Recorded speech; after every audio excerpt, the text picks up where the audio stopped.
سه چیز از نشانه های تکبر هست یا علامت تکبر و غرور است. پس این سه چیز در هر انسانی که باشد و انسان متکبر و انسان خودخواه است.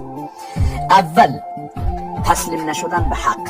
هر کسی که در برابر حق و در برابر کتاب الله، سنت رسول صلی الله علیه وسلم سرکشی می کند، راضی نمی شود به فیصله الله و رسول، این نشانه انسان متکبر و انسان خودخواه است. به همون راز است که الله تبارک و تعالی کسانی که در قرآن میگه بیان میکند، الله تبارک و تعالی کسانی را که از قرآن ابا ورزیدند، الله را قبول نکردند، رسولش قبول نکردند، اونها را به نام متکبرین یاد کرده الله تبارک و تعالی. خیلی از مردان میدانند، خیلی از انسان ها میدانند که خواهرش در میراث حق داره ولی قبول نمیکنند.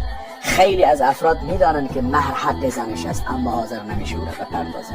خیلی از انسان ها میدانند که فلانی واقعا حق با او هست اما قبولش نمیکنند. این نشانه تکبر به خودخواهی انسان است. دومین علامت تکبر تحقیر کردن مردم است. تحقیر کردن مردم، مسخره کردن، توهین کردن، رشخند کردن، آبرو و عزت دیگران را زیر پا کردن، دیگران را بازیچه قرار دادن، این نشانه تکبر و خودخواهی انسان است. چرا؟ چون الله سبحانه و تعالی در قرآن میگه انسان‌های متکبر انسان‌های مؤمن را مسخره میکردن. قصه سری قرآن در دنیا میخندن با مؤمنان، رشخندشان میکنن.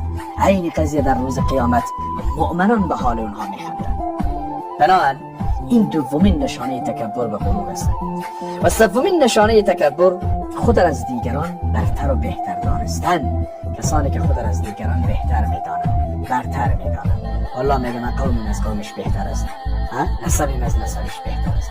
ما بگه کجا و اونها کجا. هر کسی که خود از دیگران برتر میداند مطمئن باشید که انسان متکبر است. در حالی که دین ما چی میگه؟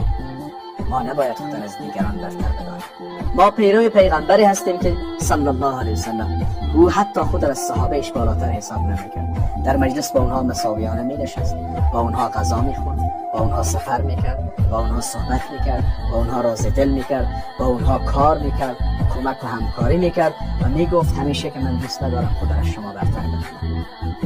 امیدوارم پیام گرفته باشید.